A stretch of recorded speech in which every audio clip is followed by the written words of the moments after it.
Everyone, I'm the band nurse, and today we're going to be talking about something that's been on my radar for a year now, bird flu. And how it's beginning to look a lot more serious, and how now people are starting to kind of realize that maybe it is as serious as I've been saying.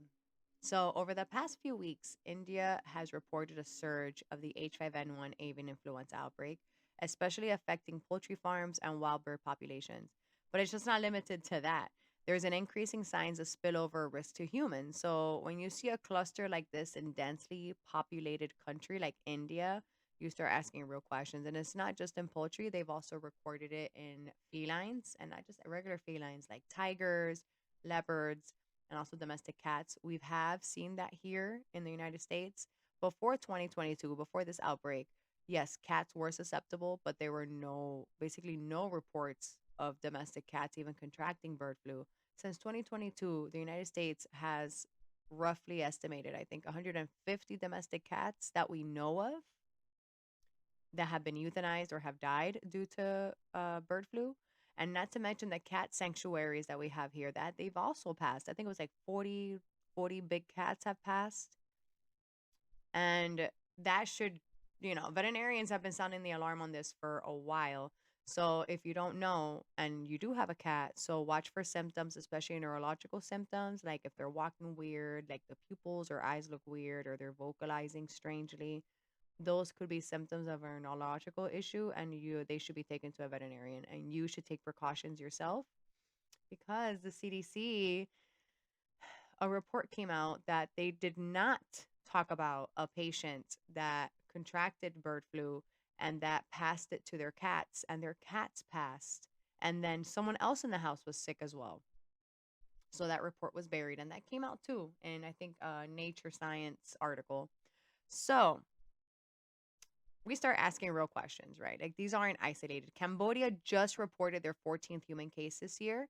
It's a 23-year-old boy, or a 20, sorry, not a boy, a man, 26-year-old man. The 13th patient is a 6-year-old boy, and the 13th or the 12th patient was a 5-year-old boy that passed. So I've been keeping up with the 6-year-old. I haven't heard anything yet. As of today, I haven't heard anything. But the UK, Scotland, and England have confirmed bird flu in their poultry and wild birds as well. They've already did a containment area. They have a radius as well.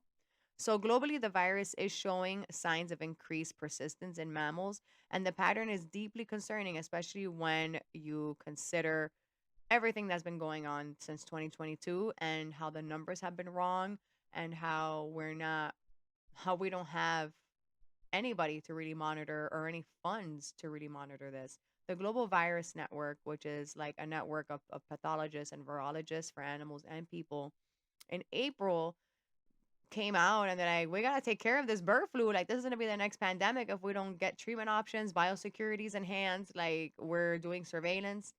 I don't think anybody listened. That was at a global level. They were talking to all global leaders. No one responded. So since last year, bird flu has been at a very top of my pandemic threat list. But now Nipah virus and COVID are creeping back up into the conversation. And here's why. Here's why I'm concerned. Today, India also reported more Nipah viruses today, 3 more.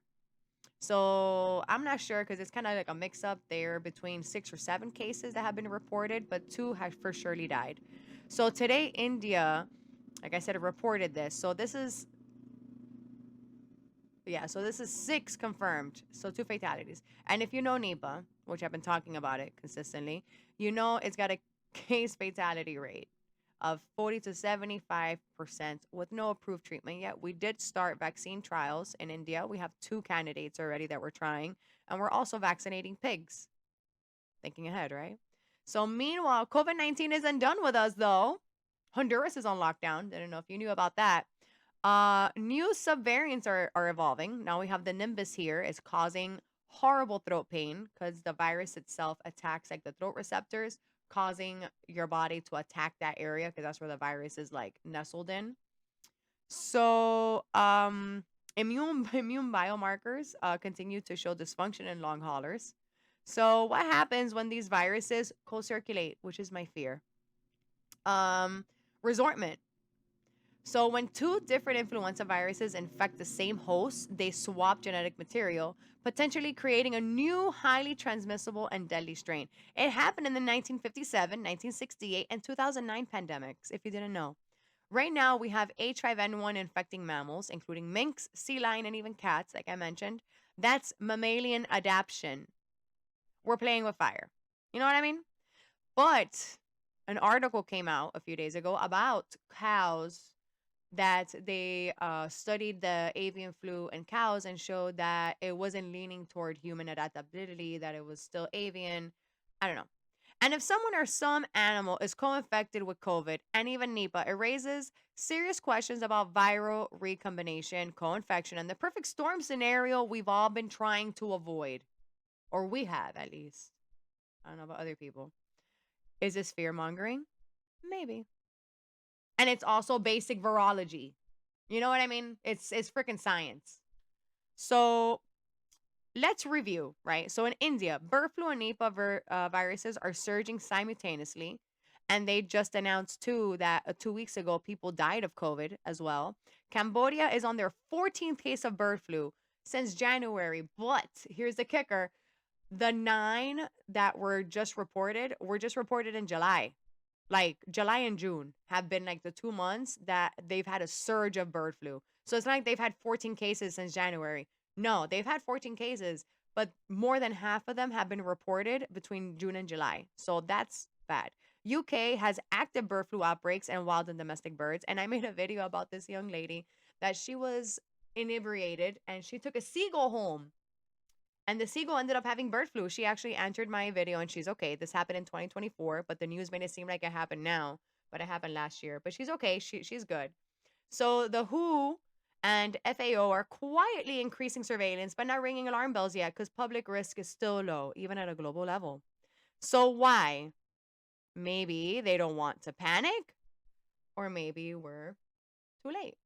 You guys should watch the Lazarus Project that's on Netflix. It's an interesting one. So, here's what I'm watching right now, right? Any confirmed human to human transmission of H5N1, which we don't have any confirmed cases, but I'm pretty sure it's going to come out that we have had it. We had asymptomatic veterinarians in February. No one talked about that. So we have any neurological symptoms in Nipah or bird flu patients as well. Animal reservoirs, especially in urban adjacent or farm rich regions. And of course, delayed or hidden reporting. So if you're paying attention, you can feed it. You can feel the pieces moving. You can feel things happening. This isn't just a virus problem. It's a systems problem, public health, food system, climate change, biosecurity, all crashing into one another.